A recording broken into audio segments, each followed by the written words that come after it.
Je me souviens du jour où j'ai signé les papiers. Les murs gris du bureau du notaire, l'odeur de café bon marché, et le dossier contenant les documents qui allaient déterminer le reste de ma vie. Henri est mort il y a 15 ans. Une crise cardiaque l'a emporté si soudainement que je n'ai même pas eu le temps de lui dire au revoir.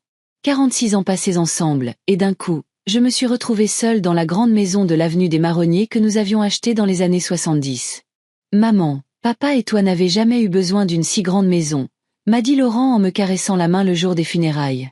Et maintenant, ce n'est pas raisonnable que tu l'entretiennes toute seule.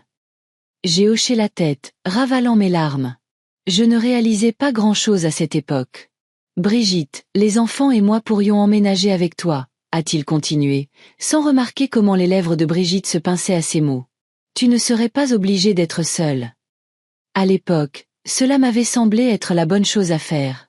Gaël avait 9 ans, Mélanie en avait 6, des enfants si adorables, et j'étais trop anéantie pour prendre de grandes décisions. Alors, j'ai simplement signé les papiers les autorisant à vivre dans la maison et j'ai déménagé dans un petit appartement de l'autre côté de Tours. Je n'ai jamais officiellement transféré la propriété de la maison à Laurent.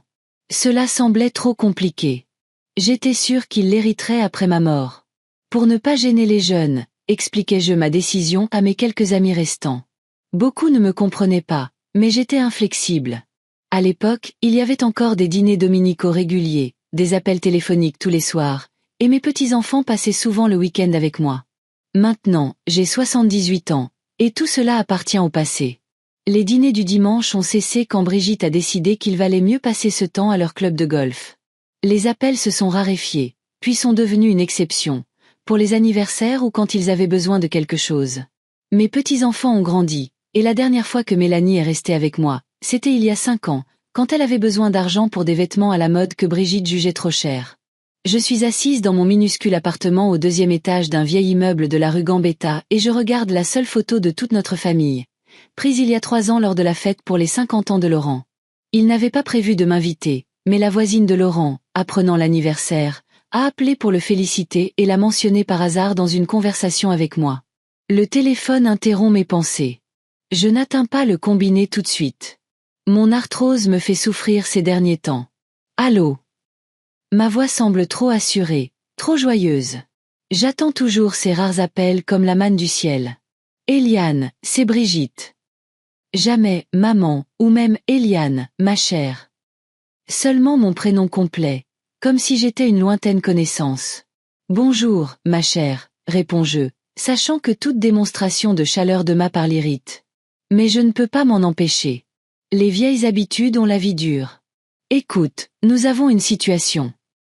Sa voix est professionnelle et froide. Tu te souviens de Tania, mon amie de la fac? Elle fait son enterrement de vie de jeune fille ce week-end, et Mélanie et moi partons de vendredi à dimanche. Laurent sera occupé aussi, une réunion d'entreprise à Paris, et Gaël. Eh bien, tu sais à quel point il est irresponsable. Si on le laisse seul, la maison pourrait prendre feu. J'écoute sa tirade et j'essaie de comprendre où elle veut en venir. Brigitte n'appelle jamais juste pour discuter. On se demandait si tu pouvais venir pour les 3 jours et garder un œil sur la maison et sur Gaël, dit-elle finalement. De toute façon, tu es toute seule dans ton appartement à ne rien faire. Mon cœur bondit. 3 jours dans mon ancienne maison. 3 jours avec mon petit-fils, même s'il ne fait plus attention à moi depuis longtemps. Bien sûr, ma chère, dis-je en essayant de ne pas laisser paraître mon excitation. Je viendrai avec plaisir. Parfait. Brigitte a l'air d'avoir conclu une excellente affaire. Viens vendredi pour le dîner. Mélanie et moi partirons vers 17h. Elle raccroche sans même dire au revoir, mais je ne suis pas offensée. Je suis trop heureuse de revoir un membre de ma famille. Je me lève et commence à rassembler mes affaires, même s'il reste encore 3 jours avant vendredi. Je dois prendre mes médicaments, mes pantoufles, peut-être faire un gâteau pour Gaël. Il aimait tant mes pâtisseries autrefois. On frappe à la porte, interrompant mes préparatifs. C'est Zoé, ma voisine du dessous. C'est une jeune femme qui travaille comme infirmière dans une clinique voisine. Nous nous sommes rencontrés il y a environ 1 an, lorsque j'ai glissé sur les marches verglacées et que j'ai failli tomber. Elle rentrait de sa garde de nuit et a réussi à me rattraper. « Eliane, vous êtes là ?» crie-t-elle en passant la tête par la porte entr'ouverte. « Entre, ma chère, réponds-je, heureuse de la voir. » Zoé entre, et comme toujours, je suis étonnée de voir combien d'énergie peut contenir un corps si fragile. Elle a 32 ans, mais en paraît moins. Ses cheveux châtains sont relevés en un chignon désordonné. Elle a des taches de rousseur sur le nez et ses yeux sont fatigués par la garde de nuit. Je vous ai apporté ces pains au raisin de la nouvelle boulangerie du coin, dit-elle en me tendant un sac en papier. C'était une petite attention au travail. Ils sont divins. Oh, merci, ma puce. Je prends le sac, humant l'arôme de la cannelle. Je vais mettre la bouilloire en marche. Pendant que je prépare le thé, Zoé remarque mon sac à moitié fait. Vous partez quelque part? Demande-t-elle, surprise. Je vais voir mon fils pour quelques jours, réponds-je, incapable de cacher mon enthousiasme. Ma belle-fille m'a demandé de surveiller la maison pendant qu'elle et sa fille sont à un enterrement de vie de jeune fille. Zoé hoche la tête, mais je vois quelque chose qui ressemble à de l'inquiétude dans ses yeux. Eliane, c'est super que vous alliez voir votre famille, dit-elle prudemment. Mais vous vous souvenez de la dernière fois, pour Noël? Ils ne sont même pas venus vous chercher à la gare et vous avez attendu dans le froid pendant 2 heures. Je balais ces paroles d'un revers de la main, même si au fond de moi, je sais qu'elle a raison. Chaque visite à ma famille se termine par une déception. Mais je continue d'espérer que la prochaine fois sera différente. Cette fois, tout ira bien, dis-je en posant les tasses sur la table. En plus, c'est ma chance de passer du temps avec Gaël. Il n'appelle presque jamais. Zoé soupire, mais ne discute pas. Au lieu de cela, elle m'aide à attraper une boîte de biscuits en fer blanc sur l'étagère du haut, que je ne peux pas atteindre à cause de mon arthrose. Nous buvons du thé et discutons de son travail, de nos voisins et des nouveaux films qu'elle a vus. Zoé me raconte toujours les intrigues des films avec tant de détails que j'ai l'impression de les avoir vus moi-même. Je n'ai pas d'argent pour le cinéma et ma vieille télévision ne capte que quelques chaînes. Oh, j'allais oublier, dit-elle en terminant son thé. Madame Durand du dessus m'a demandé de vous dire qu'il y a un concert de la chorale amateur à la maison de quartier dimanche. Elle y chante et elle aimerait qu'on vienne. Je vais devoir passer mon tour, dis-je en haussant les épaules. Je serai chez mon fils jusqu'à dimanche soir. Zoé hoche la tête et se lève. Je dois dormir un peu avant ma prochaine garde, dit-elle en étouffant un bâillement. Mais si vous avez besoin d'aide avec votre sac ou autre chose, appelez-moi. Je la raccompagne à la porte et nous nous serrons dans les bras. Ces étreintes sont devenues notre rituel. Parfois, j'ai l'impression que Zoé est la seule personne qui ait vraiment besoin de moi. Les 3 jours suivants passent en un tourbillon de préparatifs. Je prépare une tarte aux pommes pour Gaël, sa préférée, luttant pour rester debout devant la cuisinière à cause de mes douleurs au dos.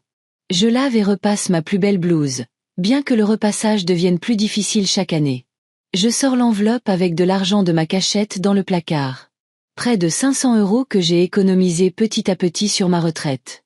Peut-être que Laurent ou les enfants en auront besoin. Vendredi matin, Zoé m'aide à porter mon sac jusqu'à l'arrêt de bus, même si elle tient à peine debout après sa garde. Appelez-moi si vous avez besoin de quoi que ce soit, dit-elle en me serrant dans ses bras pour me dire au revoir. Et ne les laissez pas profiter de vous, d'accord?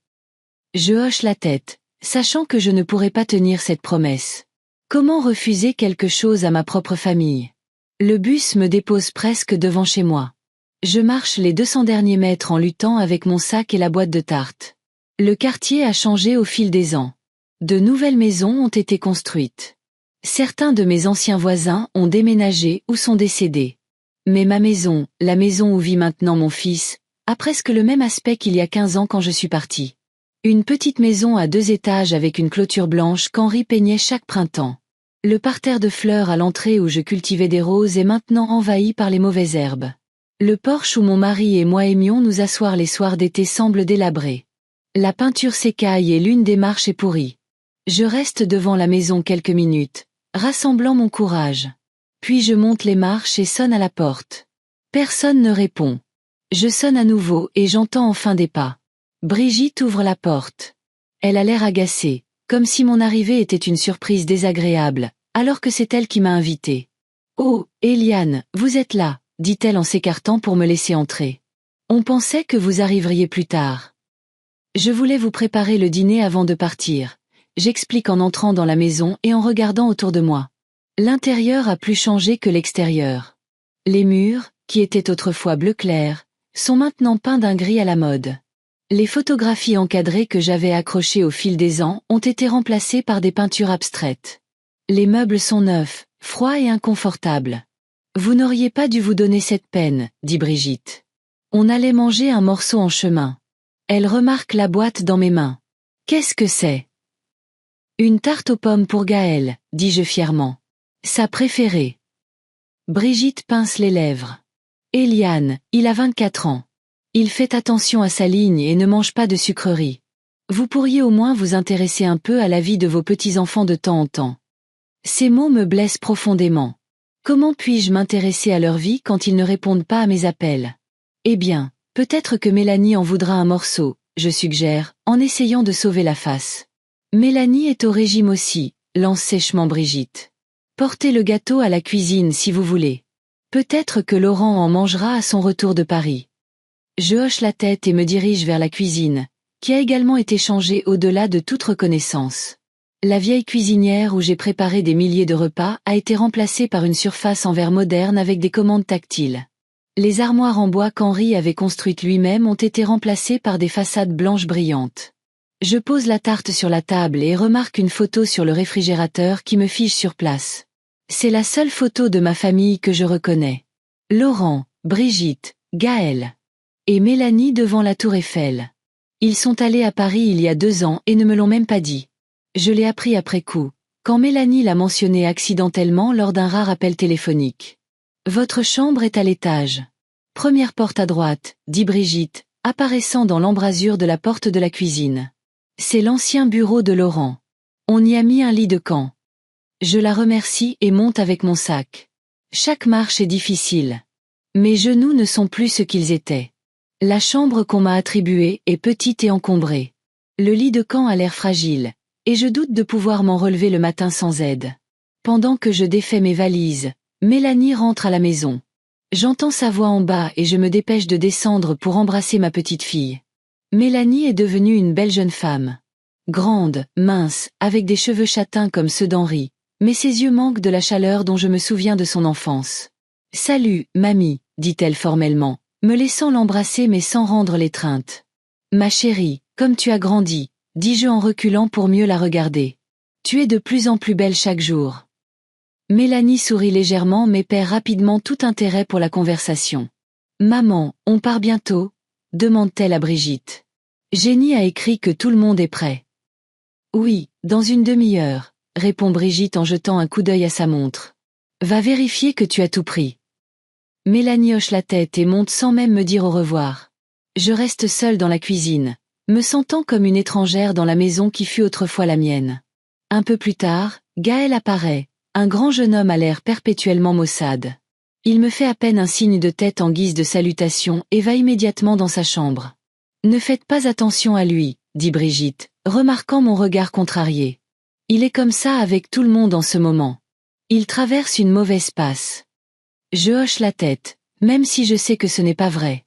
J'ai vu Gaël parler à ses amis au téléphone, plein de vie, souriant. Il n'est distant qu'avec moi. Brigitte et Mélanie partent 1 heure plus tard, laissant une liste de tâches sur la table de la cuisine. Nourrir le chat, que je n'ai toujours pas vu.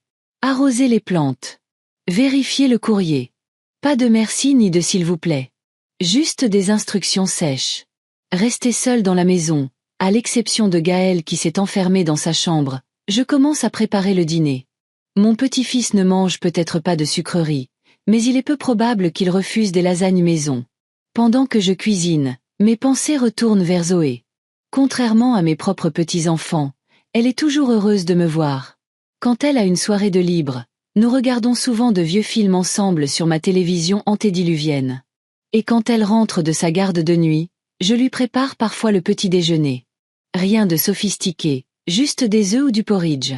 Mais Zoé me remercie toujours comme si j'avais préparé un repas gastronomique. Le mois dernier, quand j'ai eu une crise d'arthrose et que je ne pouvais pas sortir, Zoé a fait les courses pour moi et m'a aidé avec le ménage. Elle ne s'est jamais plainte, même si je savais à quel point elle était fatiguée par son travail. Le dîner est prêt, mais Gaël n'est pas sorti de sa chambre, malgré l'arôme qui flotte dans la maison. Je frappe à sa porte, mais il dit qu'il n'a pas faim.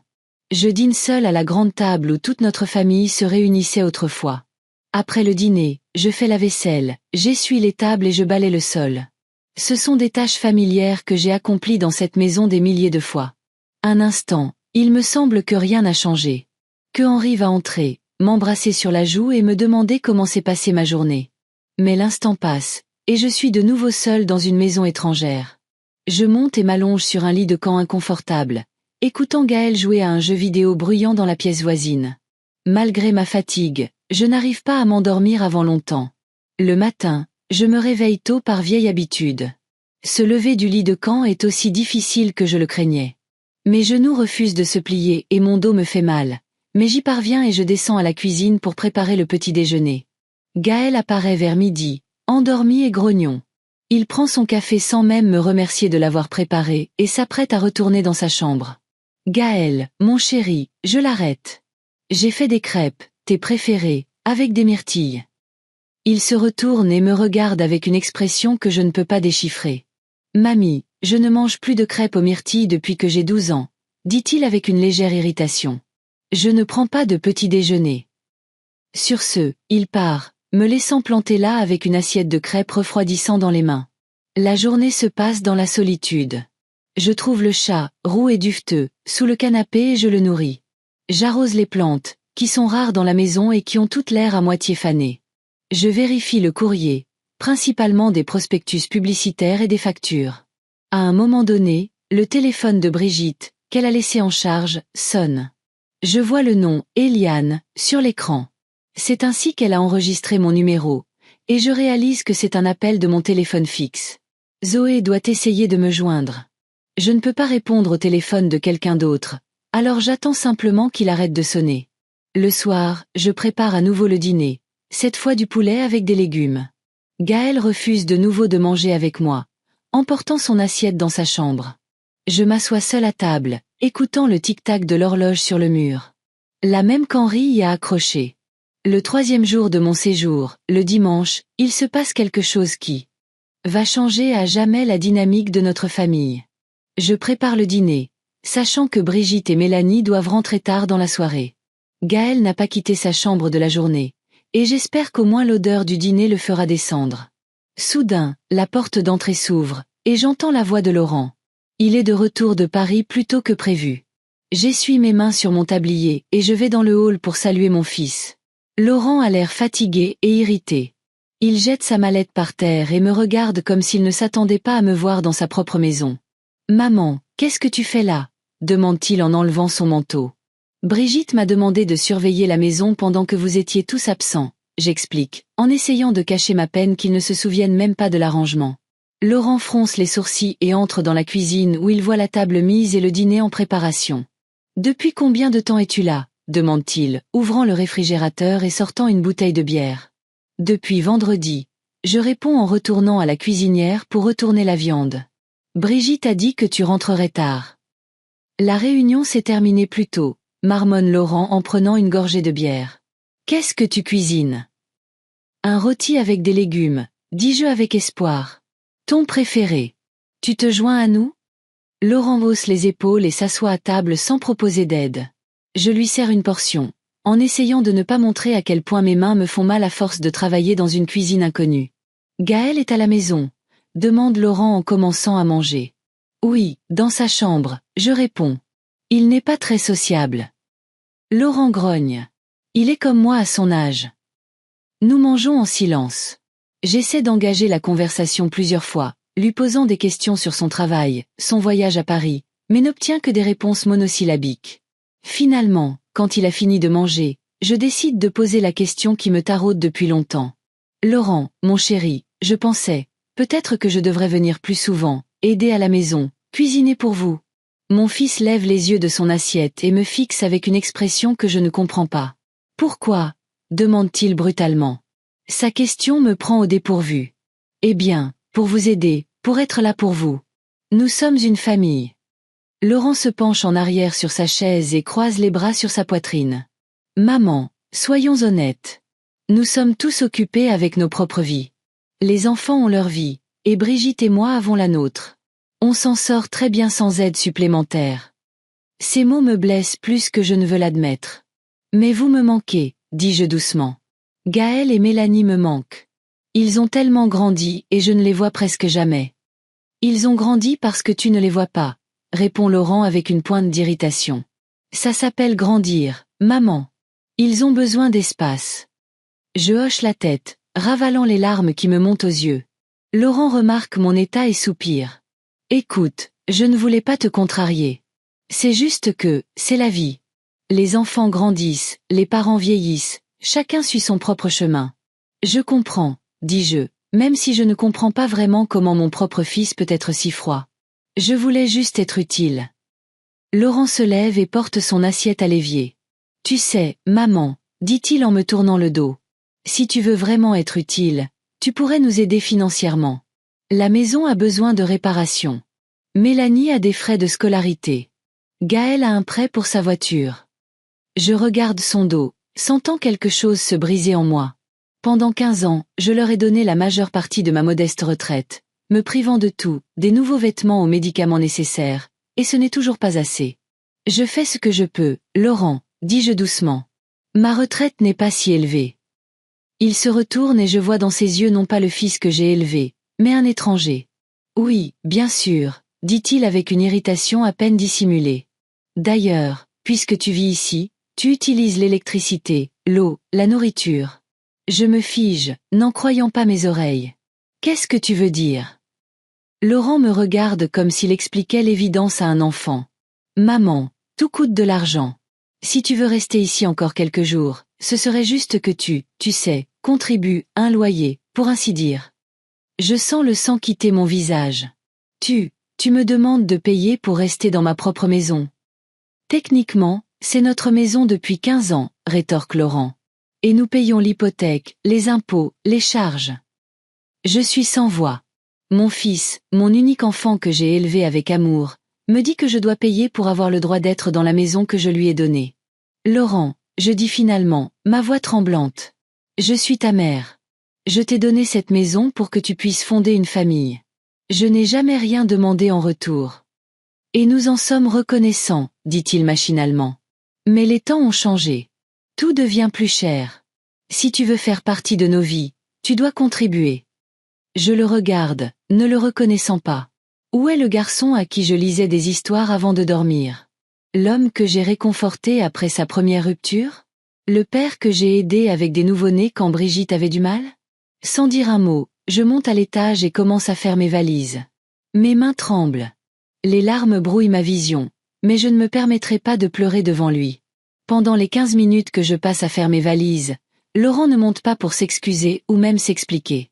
Je descends avec mon sac et m'arrête dans le couloir.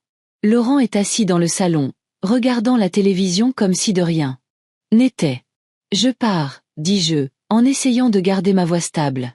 Il tourne la tête et lève les sourcils de surprise. Maintenant. En pleine nuit. Oui, maintenant, je réponds. Je ne veux plus vous importuner avec ma présence. Laurent soupire comme s'il avait affaire à une enfant capricieuse. Maman, ne sois pas dramatique. J'ai juste dit que ce serait juste. Au revoir, Laurent. Je l'interromps et j'ouvre la porte d'entrée. Il pleut dehors. Je n'ai pas apporté de parapluie. Je ne pensais pas en avoir besoin, mais maintenant, je m'en fiche. Je sors sous la pluie froide, fermant derrière moi la porte de la maison où j'ai vécu la majeure partie de ma vie. L'arrêt de bus est à 3 rues. Je marche lentement, me faisant tremper jusqu'aux os. La pluie se mêle aux larmes sur mon visage, et j'en suis reconnaissante. Personne ne me verra pleurer. L'arrêt de bus est vide. C'est dimanche soir, et peu de gens sont dehors par ce temps. Je m'assois sur un banc sous l'abri et j'enroule mes bras autour de moi, essayant de me réchauffer. Mon sac est à côté de moi, avec l'enveloppe d'argent que je voulais donner à mon fils, toujours intacte à l'intérieur. Le bus arrive 20 minutes plus tard, ce qui me semble une éternité. Le chauffeur me regarde avec sympathie, une femme âgée mouillée avec des yeux rougis par les larmes. « Ça va, madame ?» demande-t-il alors que je monte les marches. « Oui », je réponds en lui tendant le ticket. Je rentre juste à la maison. À la maison? C'est drôle d'appeler ça une maison. Un minuscule appartement avec rien d'autre qu'un vieux lit, une table et 2 chaises. Mais en ce moment, c'est le seul endroit où je peux aller. Le bus est presque vide. Je m'assois près de la fenêtre et je regarde les rues de Tours défiler. La ville où j'ai vécu toute ma vie, mais qui devient de plus en plus étrangère à chaque année qui passe. Lorsque le bus s'arrête à mon arrêt, la pluie s'intensifie. Je sors et je marche péniblement vers ma maison, trempée jusqu'aux os, portant un sac lourd. Monter les escaliers jusqu'au 2e étage est difficile. Mes genoux me font plus mal que d'habitude, à cause du froid ou de la fatigue. Devant la porte de mon appartement, je cherche longtemps mes clés, je les laisse tomber, j'ouvre enfin la porte et j'entre dans le couloir sombre. Sans allumer la lumière, je m'effondre sur une chaise dans le couloir et je me permets enfin de pleurer pour de bon, fort, sans retenue, comme je n'avais pas pleuré depuis l'enterrement d'Henri. Je ne sais pas combien de temps s'écoule avant d'entendre frapper à la porte. Au début, je pense que ce sont les voisins qui viennent se plaindre du bruit, mais j'entends alors une voix familière. « Eliane, vous êtes là ?» C'est Zoé. Je ne réponds pas, incapable de me résoudre à me lever et à ouvrir la porte, mais Zoé ne part pas. « Eliane, je vous entends. S'il vous plaît, ouvrez la porte. Je suis inquiète. » Rassemblant ma dernière once de force, je me lève et j'ouvre la porte. Zoé se tient sur le seuil dans son uniforme médical. Elle doit juste rentrer de sa garde. Quand elle me voit, elle a un hoquet de surprise. « Mon Dieu, Eliane, que s'est-il passé ?» Je ne peux pas répondre. Je reste juste là, tremblante dans mes vêtements mouillés avec des traces de larmes sur mon visage. Sans un mot, Zoé entre dans l'appartement, ferme la porte derrière elle et me serre dans ses bras. Sans demander la permission, elle m'aide à enlever mon manteau mouillé, me conduit à la salle de bain et fait couler l'eau chaude. « Vous prenez une douche bien chaude et je prépare du thé », dit-elle d'un ton qui n'admet aucune discussion. « Ensuite, vous me raconterez ce qui s'est passé. » Je hoche la tête, trop épuisée pour discuter. L'eau chaude lave le froid et une partie de la douleur, mais pas toute. La douleur dans mon cœur reste.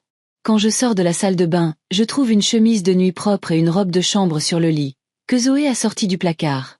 La bouilloire siffle dans la cuisine, et il y a des biscuits sur la table, qu'elle a dû apporter avec elle. « Asseyez-vous », dit-elle en versant du thé dans ma tasse préférée. « Et racontez-moi ce qui s'est passé.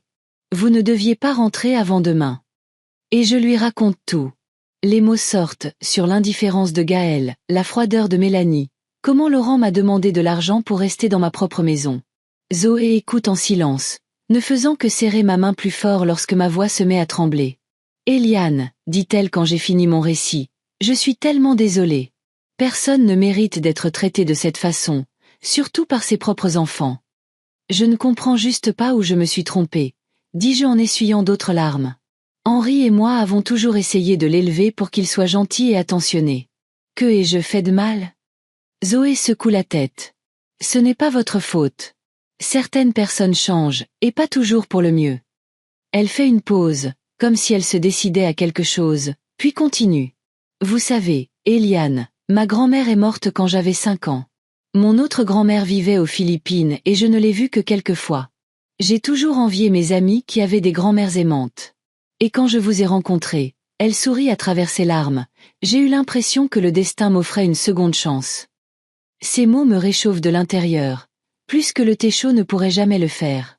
Tu es la meilleure petite fille que j'aurais pu souhaiter, Zoé, dis-je sincèrement.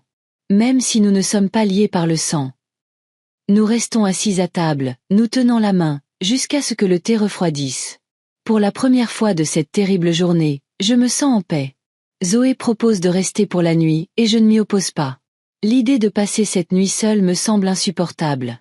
Allongée dans mon lit, j'écoute la respiration régulière de Zoé, qui dort sur le lit de camp à côté de moi. Celui que j'avais acheté autrefois pour mes petits-enfants, mais ils ne sont jamais restés dormir. Dans l'obscurité de la pièce, je prends une décision qui va changer le reste de ma vie. Assez de vivre dans le passé. Assez de m'accrocher à une famille qui m'a tourné le dos depuis longtemps. Il est temps de penser à moi, à mon avenir, et peut-être à une nouvelle famille, une qui n'est pas liée par le sang, mais par l'amour et l'attention.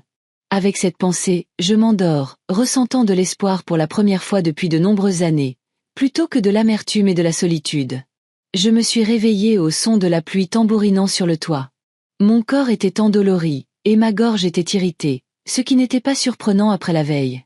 Un instant, j'ai cru que tout cela n'avait été qu'un cauchemar, mais la réalité s'est vite imposée quand j'ai vu mes vêtements mouillés encore suspendus au radiateur.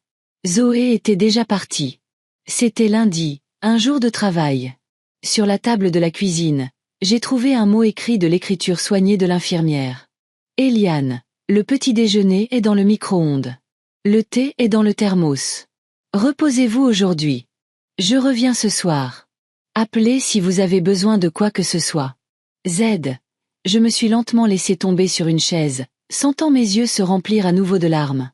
Un mot si simple, une préoccupation si ordinaire, et tant de chaleur que je n'avais pas reçue de ma propre famille depuis des années. Le petit déjeuner était une omelette aux légumes avec du pain grillé. Rien de spécial, mais préparé avec soin. J'ai mangé lentement, savourant chaque bouchée, l'accompagnant de thé chaud du thermos. Dehors, la pluie continuait de tomber, transformant la rue en un flou gris. J'ai passé la journée dans une étrange torpeur. J'ai regardé de vieilles photos que je gardais dans une boîte sous mon lit. Laurent enfant. Henri et moi le jour de notre mariage. Le petit Gaël et la petite Mélanie. Des visages qui étaient devenus si inconnus. J'ai regardé par la fenêtre les passants se pressant pour leurs affaires. J'ai pensé à quel point la vie est étrange. Les personnes que nous aimons le plus peuvent nous causer le plus de douleur. Le téléphone est resté silencieux toute la journée. Personne de ma famille n'a appelé pour savoir si j'étais rentrée, si j'allais bien. Je ne m'y attendais pas, cependant. Le soir, vers 18h, on a frappé à la porte. Je savais que c'était Zoé. Seule elle frappait comme ça. 3 coups rapides, une pause, puis un autre. Eliane. Sa voix semblait fatiguée, mais chaleureuse. Je peux entrer. J'ai ouvert la porte et je l'ai vue debout, sa veste mouillée par la pluie, des sacs à la main, ses cheveux relevés en un chignon désordonné. Malgré sa fatigue après une garde de 12 heures, elle souriait. Je vous ai apporté le dîner, a dit Zoé en entrant dans l'appartement et en enlevant sa veste. De la nourriture chinoise de ce restaurant du coin que vous aimez bien. Tu n'aurais pas dû te donner cette peine, ai-je marmonné, l'aidant à poser les récipients sur la table. J'aurais pu préparer quelque chose. Zoé a secoué la tête. Aujourd'hui, c'est votre jour de repos, vous vous souvenez? Ordre du médecin. Nous nous sommes assis à table et Zoé a commencé à servir la nourriture dans les assiettes. Du riz, du poulet aigre-doux, des légumes. Des arômes familiers ont rempli la petite cuisine, créant une atmosphère chaleureuse. « Comment allez-vous aujourd'hui » a demandé Zoé, me tendant des baguettes. Elle savait que je les préférais à une fourchette, même si elles étaient difficiles à utiliser à mon âge. « Bien » ai-je répondu automatiquement, puis j'ai secoué la tête. « Non, pas bien.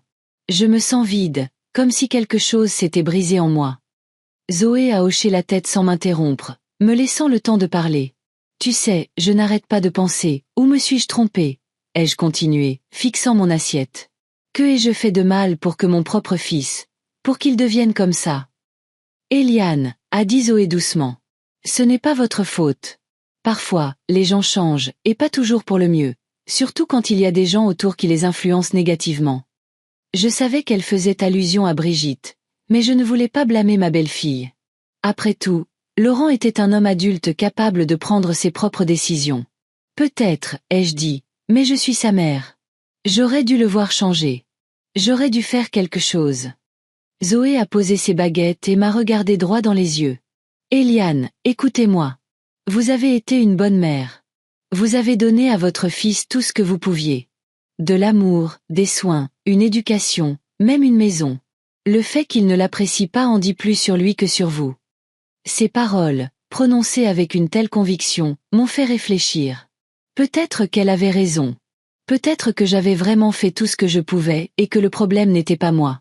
Parlez-moi de vous, Eliane, a demandé Zoé soudainement, retournant à son repas. De votre vie avant de déménager ici, de votre mari, de l'éducation de Laurent. Et j'ai commencé à lui raconter. Comment j'ai rencontré Henri à un bal dans les années 50, comment il m'a courtisé, m'offrant des fleurs sauvages parce qu'il n'avait pas les moyens de m'offrir des roses. Notre petit mariage, les premières années de notre vie commune où nous joignions à peine les deux bouts. La naissance de Laurent, notre enfant tant attendu, tant désiré.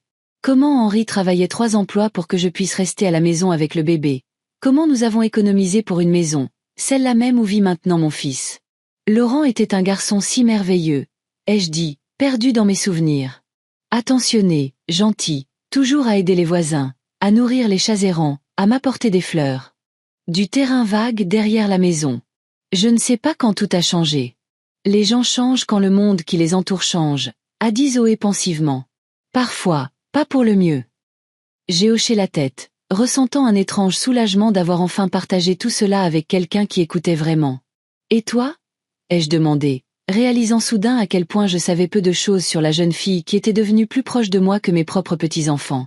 Tu ne parles jamais beaucoup de ta famille. Zoé a souri légèrement, mais une ombre a traversé ses yeux. Il n'y a pas grand-chose à dire. Mes parents ont divorcé quand j'avais 7 ans. Mon père a déménagé dans une autre région et a fondé une nouvelle famille. Ma mère travaillait à 2 emplois pour nous nourrir. Et tes grands-parents? Mes grands-pères sont morts avant ma naissance. Ma grand-mère maternelle aussi. Ma grand-mère paternelle vivait aux Philippines, et je ne l'ai vue que quelques fois quand elle est venue en visite. Il n'y avait pas d'amertume dans sa voix, juste un constat. Mais j'ai senti que derrière ces mots simples se cachait une histoire de solitude que nous comprenions si bien toutes les deux. Tu sais, a dit Zoé en enroulant des nouilles autour de ses baguettes. J'ai toujours envié mes amis qui avaient des grands-mères. Tu sais, de vraies, avec des rides, qui sentent la pâtisserie, qui racontent des histoires du passé, le genre qui tricotent des chaussettes pour Noël et qui gardent des bonbons dans leur poche. J'ai souri, me reconnaissant dans cette description. En effet, j'avais toujours des bonbons dans ma poche. D'abord pour Laurent, puis pour Gaël et Mélanie. Maintenant, l'habitude était restée, même s'il n'y avait personne avec qui partager les bonbons. C'est peut-être pour ça qu'on s'est si bien entendu, a continué Oé. Vous étiez en manque de petits-enfants, et moi, j'étais en manque de grand-mère. C'est une correspondance parfaite. Il y avait une vérité si simple dans ces paroles que ça m'a coupé le souffle. En effet, dès les premiers jours de notre rencontre, un lien spécial s'était formé entre nous. Pas seulement une politesse de voisinage, mais quelque chose de plus profond et de plus sincère. Après le dîner, nous sommes passés au salon. Un espace minuscule avec un canapé usé et une vieille télévision. Zoé a sorti une tablette de son sac. Regardez ce que j'ai apporté, a-t-elle dit en allumant l'appareil. Vous pouvez regarder des films, lire des livres, discuter avec des gens. Je me suis dit que je vous montrerais comment l'utiliser. Pendant l'heure qui a suivi, Oé a patiemment expliqué comment fonctionnait la tablette, comment l'allumer, comment chercher des informations, comment agrandir le texte pour le rendre plus facile à lire avec ma vue défaillante. Mes doigts arthritiques glissaient maladroitement sur l'écran, mais Oé n'a pas montré la moindre impatience. Voilà, maintenant vous pouvez lire n'importe quel livre que vous voulez, a-t-elle dit en me montrant la bibliothèque électronique. Je sais combien vous aimez les romans policiers d'Agatha Christie. Toutes ces œuvres sont ici. J'étais stupéfaite. J'aimais en effet Agatha Christie, mais je ne me souvenais pas de l'avoir mentionnée. Zoé a dû remarquer les volumes usés sur mon étagère. C'est merveilleux, ai-je balbutié, sentant une boule dans ma gorge. Mais je ne peux pas accepter un cadeau aussi cher. Ce n'est pas un cadeau, a protesté Zoé. C'est juste ma vieille tablette. J'en ai acheté une nouvelle, et celle-ci aurait juste pris la poussière dans un tiroir. Je savais que ce n'était pas vrai. La tablette avait l'air neuve, sans une seule égratignure. Mais Zoé me regardait avec une joie si sincère que je ne pouvais pas refuser. Merci, ai-je dit doucement. Je serai très prudente avec. Allons, a ri Zoé. Elle ne se cassera pas même si vous la laissez tomber 1 ou 2 fois. Ces choses sont solides. Ce soir-là, Zoé est restée chez moi, disant qu'elle était trop fatiguée pour descendre à son appartement. Je lui ai préparé le canapé et lui ai apporté une couverture supplémentaire. Avant d'éteindre la lumière, j'ai remarqué qu'elle regardait une vieille photographie sur le mur. Moi, Henri et le petit Laurent lors d'un pique-nique au bord du lac. Vous étiez très belle, a dit Zoé. Je l'étais, ai-je convenu avec une pointe de tristesse. Il y a longtemps. Vous êtes belle maintenant, a-t-elle insisté, juste différemment. Avec une histoire dans les yeux. Ces mots m'ont réchauffé plus que la couverture chaude cette nuit-là. Les jours suivants ont marqué le début d'un nouveau chapitre dans ma vie. Zoé restait souvent avec moi après ses gardes, surtout les gardes de nuit, disant que cela lui évitait de réveiller son voisin du dessous, bien que je soupçonne que ce n'était pas la vraie raison. Elle s'inquiétait pour moi et ne voulait pas me laisser seule après ce qui s'était passé. Nous avons rapidement développé une sorte de rituel. Les jours où Zoé avait une garde de jour, je lui préparais le dîner à son retour. Les jours où elle avait des gardes de nuit, elle rentrait le matin et nous prenions le petit déjeuner ensemble avant qu'elle n'aille se coucher. Un jour, Zoé m'a trouvé en train de préparer une soupe de poulet d'après la recette de ma mère. Ça sent divinement bon, a-t-elle dit en entrant dans la cuisine. Qu'est-ce que c'est? Juste une soupe de poulet, ai-je répondu en remuant le bouillon. Avec des nouilles comme ma mère les faisait. Zoé s'est approchée, regardant dans la marmite avec intérêt. Vous m'apprendrez? A-t-elle demandé de manière inattendue. Je suis une cuisinière épouvantable. J'achète toujours des plats préparés, mais j'aimerais vraiment savoir faire quelque chose de vrai, de fait maison. J'ai été surprise et touchée par sa demande. Personne ne m'avait jamais demandé de lui apprendre à cuisiner. Ni Brigitte, ni Mélanie n'avaient jamais montré le moindre intérêt pour mes compétences culinaires. Bien sûr, ma chère, ai-je dit, me sentant étrangement excitée. Ce n'est pas difficile du tout. Et j'ai commencé à lui expliquer comment faire le bouillon, quelles épices ajouter, comment faire des nouilles maison. Zoé écoutait avec une telle attention, comme si je lui révélais les plus grands secrets de l'univers, et non pas une simple recette de soupe. À partir de ce jour, nos leçons de cuisine sont devenues régulières. Je montrais à Zoé comment préparer les plats que je faisais autrefois pour ma famille. De la viande mijotée avec des légumes, une tarte aux pommes, du pain maison. Elle s'est avérée être une élève douée. Elle apprenait tout rapidement, expérimentait et n'avait pas peur de faire des erreurs. Vous savez, a-t-elle dit un jour alors que nous faisions des raviolis d'après une recette que j'avais apprise d'une voisine russe il y a de nombreuses années. Je pense que la nourriture est un moyen de transmettre l'amour à travers les générations. Quand vous m'apprenez à cuisiner les recettes de votre mère, c'est comme un fil qui relie le passé et le futur. J'ai regardé cette jeune fille, avec de la farine sur la joue, parler si sérieusement du lien entre les générations, et j'ai ressenti une vague de tendresse que l'on ressent habituellement pour ses propres petits-enfants. Tu as raison, ma puce, ai-je dit en lui serrant la main. C'est exactement comme ça. D'autres jours, Zoé m'apprenait à utiliser la technologie moderne. En plus de la tablette, elle m'a montré comment utiliser le smartphone que j'avais acheté il y a un an, mais que je n'avais jamais complètement maîtrisé. Elle m'a appris à passer des appels vidéo, à utiliser l'application de taxi et à commander des courses en ligne. Ça vous épargnera tellement d'efforts, a-t-elle dit en me montrant comment faire une liste de courses dans l'application. Plus de sacs lourds à portée du marché. J'étais reconnaissante pour ces leçons, même si je me sentais parfois désespérément vieille et maladroite, surtout quand mes doigts refusaient d'appuyer sur les bons boutons. Mais Zoé n'a jamais montré d'impatience. Elle expliquait encore et encore jusqu'à ce que je commence à comprendre. Un soir, environ 2 semaines après ce funeste dimanche, nous étions assises dans le salon à boire du thé. Zoé consultait des documents et je lisais un roman policier sur la tablette qu'elle m'avait donnée. Soudain, elle a levé les yeux vers moi avec une expression étrange. « Eliane, je peux vous poser une question personnelle ?» « Bien sûr, ma chère, » ai-je répondu en posant la tablette. « Avez-vous déjà officiellement transféré la maison à Laurent après la mort de votre mari ?» J'y ai réfléchi. Après la mort d'Henri, il y avait eu tant de paperasse, tant de documents à signer. Pour être honnête, je ne comprenais pas toujours ce que je signais. Laurent disait que c'était nécessaire, et je lui faisais confiance. « Tu sais, je ne suis pas sûre, » ai-je répondu. Je me souviens avoir signé des papiers les autorisant à vivre dans la maison, mais les-je transférés complètement à Laurent? Je ne pense pas. Cela semblait une complication inutile. J'ai toujours supposé que la maison lui reviendrait après ma mort. Zoé a hoché la tête comme pour confirmer une pensée. Avez-vous des documents pour la maison? Ils doivent être quelque part, ai-je dit en faisant un vague geste vers le vieux secrétaire contre le mur. Henri gardait toujours les papiers importants dans un dossier bleu. Je l'ai pris avec moi quand j'ai déménagé. Zoé a mis ses documents de côté et s'est approchée du bureau. Je peux jeter un coup d'œil. J'ai hoché la tête, ne sachant pas très bien où elle voulait en venir. Zoé a ouvert le tiroir du haut et a commencé à fouiller dans des dossiers et des enveloppes, les empilant soigneusement sur le bureau. Le voilà, s'est-elle exclamée quelques minutes plus tard, en sortant un dossier bleu usé. Nous avons examiné ensemble le contenu du dossier. Un certificat de mariage, de vieille police d'assurance, le testament d'Henri, et enfin les documents de la maison. Zoé les a étudiés attentivement, puis m'a regardé avec de grands yeux. « Eliane, » a-t-elle dit lentement. « D'après ces documents, la maison vous appartient toujours. Vous ne l'avez jamais transférée à Laurent. » J'ai pris les papiers avec des mains tremblantes.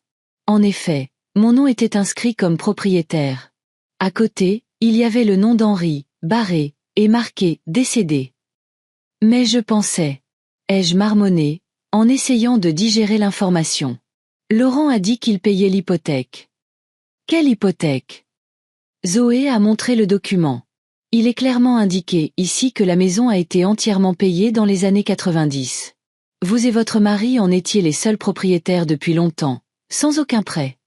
J'ai regardé les papiers, ressentant une étrange sensation grandir en moi. Un mélange de colère, de ressentiment et d'une sorte de sombre satisfaction. Pendant tout ce temps, ai-je chuchoté. Pendant tout ce temps, ils me mentaient. Ils disaient qu'ils avaient besoin d'argent pour l'hypothèque, pour les impôts de la maison, mais en réalité, a terminé Zoé doucement, la maison a toujours été et reste la vôtre. Vous leur avez permis d'y vivre, mais légalement, ils ne sont que des locataires. Je me suis penchée en arrière sur ma chaise, essayant de comprendre l'ironie de la situation.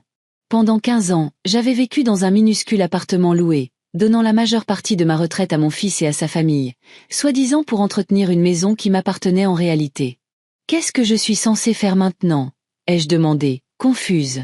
Dire la vérité à Laurent. Zoé s'est assise à côté de moi et m'a pris la main. Vous pouvez faire ce que vous voulez, Eliane. C'est votre maison, votre propriété. Si vous décidez de dire la vérité à Laurent, de réclamer la maison. Elle a fait une pause, ou de la vendre, c'est votre droit légal. Vendre la maison. L'idée ne m'avait jamais traversé l'esprit auparavant. La maison où j'avais passé la majeure partie de ma vie, où j'avais élevé mon fils, où mon mari était mort. Mais maintenant, après que Laurent m'ait demandé un loyer pour y séjourner, l'idée ne semblait plus si sacrilège. Je dois y réfléchir, ai-je dit, en remettant soigneusement les documents dans le dossier. Zoé a hoché la tête, sans me presser. Bien sûr, c'est une grande décision. Mais quoi que vous décidiez, je vous soutiendrai. Cette nuit-là, je suis restée éveillée longtemps, me tournant et me retournant. Les souvenirs affluaient. Henri tondant la pelouse devant la maison. Le petit Laurent jouant dans le bac à sable que nous avions construit dans le jardin. Moi, étendant le linge sur les cordes entre les pommiers. Et puis, il y avait le visage de Laurent, déformé par la colère alors qu'il me demandait de l'argent pour que je puisse rester dans ma propre maison. Au moment où Zoé est rentrée de sa garde de nuit, j'avais pris ma décision. Je ne sais pas si c'était la bonne, mais c'était la seule que je pouvais prendre dans cette situation. Je veux vendre la maison, ai-je dit en lui versant son café. Je ne sais pas comment faire, mais je veux la vendre. Zoé a hoché la tête, ne montrant aucune surprise. Je vais vous aider, a-t-elle dit simplement. J'ai un ami, Marc, qui travaille dans une agence immobilière. Il vous expliquera comment tout cela fonctionne. J'ai regardé cette jeune femme qui était devenue plus proche de moi que ma propre famille au cours des dernières semaines, et j'ai senti quelque chose de nouveau grandir dans mon cœur. Pas seulement de la gratitude ou de l'affection, mais un véritable amour familial. Le genre que les grands-mères doivent ressentir pour leur petite fille, le genre que j'avais autrefois espéré ressentir pour Mélanie. Tu sais, ai-je dit, incapable de retenir mes larmes. J'ai toujours rêvé d'avoir une petite fille qui viendrait me rendre visite, me raconterait sa vie, apprendrait à cuisiner mes plats spéciaux. Et j'ai toujours rêvé d'avoir une grand-mère, a répondu Zoé doucement en me serrant la main. Une vraie grand-mère qui ferait des tartes, raconterait des histoires du passé et garderait des photos dans de vieux albums. Nous sommes restés là, nous tenant la main, comprenant sans mots que nous avions trouvé l'une en l'autre ce qui nous manquait tant à toutes les deux. Une vraie famille, liée non pas par le sang, mais par l'amour et l'attention. Si je vends la maison, ai-je dit après un moment, je peux acheter un appartement plus grand, avec 2 chambres, peut-être même un balcon. Ce serait merveilleux, a souri Zoé. Vous avez besoin d'un endroit où vous sentir à l'aise. J'ai secoué la tête. Non, pas seulement moi. Nous. Je veux que tu vives avec moi, Ohé. Si tu le veux, bien sûr. Zoé s'est figée, me regardant avec de grands yeux. Eliane, vous êtes sérieuse? Absolument. Je sais que ton appartement en bas est exigu et sombre, mais ensemble, nous aurons plus chaud. Zoé m'a jeté les bras autour du cou, et j'ai senti les larmes couler sur ses joues. J'aimerais vraiment ça, a-t-elle chuchoté. Vraiment beaucoup. Ainsi, autour d'une tasse de café matinal, est née une idée qui allait changer nos vies. Une idée basée non pas sur des liens de sang, mais sur quelque chose de bien plus important. Une attention et un amour sincères. La décision de vendre la maison n'a pas été facile. Chaque fois que j'y pensais, les souvenirs affluaient. Henri clouant la balançoire au vieux chêne dans le jardin. Les premiers pas de Laurent sur le parquet du salon. Les dîners de famille autour de la grande table à Noël. Il y a 15 ans, quand j'ai quitté la maison, je n'aurais jamais pu imaginer qu'un jour je déciderais de la vendre. Le matin après notre conversation avec Zoé, je me suis réveillée avec le cœur lourd, mais avec une ferme résolution. Quand Zoé est rentrée de sa garde, je l'attendais avec le petit déjeuner. « Vous êtes sûre, Eliane ?» a-t-elle demandé en étalant de la confiture sur sa tartine. « C'est un grand pas. » J'ai hoché la tête, serrant ma tasse de thé des deux mains pour cacher le tremblement. « J'en suis sûre. J'ai vécu trop longtemps dans le passé, m'accrochant à des souvenirs et à des illusions. Il est temps de passer à autre chose. » Zoé m'a regardé attentivement, puis a hoché la tête et a sorti son téléphone. « Je vais appeler Marc. C'est le meilleur agent immobilier de Tours. Faites-moi confiance. » Marc Fournier est arrivé le soir même. Un grand jeune homme avec une barbe soignée et des yeux attentifs. Il m'a immédiatement fait une impression favorable. Zoé l'avait prévenu de la nature délicate de la situation, et Marc s'est montré compréhensif. « Madame Dubois. D'abord, nous devons nous assurer que la maison vous appartient vraiment, » a-t-il dit en parcourant les documents que Zoé et moi avions trouvés dans le dossier bleu. Parfois, il y a des nuances avec la propriété conjointe ou des charges. Il a étudié attentivement chaque document, prenant des notes dans un petit carnet. Finalement, il a levé les yeux et a souri. Tout est en ordre. La maison est entièrement à vous, sans hypothèque ni privilège. Vous pouvez en faire ce que vous voulez. J'ai ressenti un étrange soulagement, comme si j'avais reçu la confirmation que j'avais droit à ma propre vie. Et maintenant, ai-je demandé, me sentant légèrement étourdi par la prise de conscience de la gravité de la situation. Maintenant, nous devons estimer la maison, a répondu Marc. Pour cela, je dois y jeter un coup d'œil. Mais étant donné les circonstances, il a hésité en jetant un coup d'œil à Zoé. Mon fils ne doit pas être au courant de la vente, ai-je dit. Fermement. Du moins pas avant que tout soit réglé. Marc a hoché la tête. Je comprends. Dans ce cas, je peux faire une estimation préliminaire basée sur l'adresse, la superficie et les données sur des propriétés similaires dans votre quartier. Une inspection sera toujours nécessaire pour une estimation précise, mais nous pouvons trouver une excuse. Nous avons longuement discuté de diverses options et avons finalement opté pour la plus simple. Marc se présenterait comme un employé d'une compagnie d'assurance effectuant une inspection de routine des maisons du quartier. Laurent est généralement au travail en semaine, ai-je dit, et Brigitte va souvent faire du shopping. Si nous avons de la chance, personne ne sera à la maison. Et si quelqu'un est là? A demandé Zoé. Alors je jouerai mon rôle, a répondu Marc avec confiance. Ne vous inquiétez pas, je sais être convaincant. Avant de partir, Marc m'a donné une estimation préliminaire de la maison basée sur les informations disponibles. Compte tenu du quartier, de la taille et du marché actuel, votre maison pourrait valoir entre 650 000 et 700 000 euros, a-t-il dit. J'ai failli m'étouffer avec mon thé. Bien sûr, je vous donnerai un chiffre exact après avoir jeté un coup d'œil. Quand la porte s'est refermée derrière Marc, Zoé et moi nous sommes regardés. 650 000, ai-je chuchoté, essayant de comprendre le chiffre. Je n'aurais jamais pu imaginer. C'est beaucoup d'argent, Eliane, a dit Zoé doucement. Vous pouvez acheter un nouvel appartement, économiser pour des soins médicaux, voyager. J'ai secoué la tête, toujours sous le choc. Tu sais à quoi je pense? Comment Laurent m'a demandé de l'argent pour rester dans une maison qui vaut plus d'un demi-million et qui m'appartient? Zoé m'a serré la main. Il aura ce qu'il mérite. Mais ne pensez pas à ça maintenant. Pensez à l'avenir que vous pouvez vous offrir. Les jours suivants se sont passés dans une attente nerveuse. Marc a dit qu'il pourrait regarder la maison jeudi. D'après ce que j'avais observé, c'était le jour où Brigitte allait habituellement à son club, et Laurent restait tard au travail. Jeudi matin, Zoé m'a conduite dans un petit café près de notre maison. Nous nous sommes assises près de la fenêtre en sirotant un café pendant que je jetais nerveusement un coup d'œil à ma montre. « Ne vous inquiétez pas autant », a dit Zoé, couvrant ma main de la sienne. Marc sait ce qu'il fait. À midi, Marc m'a appelé sur mon portable. Une autre innovation de Zoé qui s'est avérée très utile dans la situation actuelle. « Madame Dubois, tout s'est bien passé », a-t-il rapporté. Personne n'était à la maison, donc j'ai pu regarder tranquillement. J'ai de bonnes nouvelles. Nous l'avons retrouvé 1 heure plus tard dans le même café. Marc a apporté un dossier avec des documents et des photos de la maison.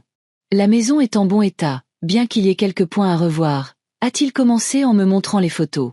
Le toit a besoin d'être réparé, et il y a des problèmes avec le drainage. Mais dans l'ensemble, elle est en meilleur état que ce à quoi je m'attendais.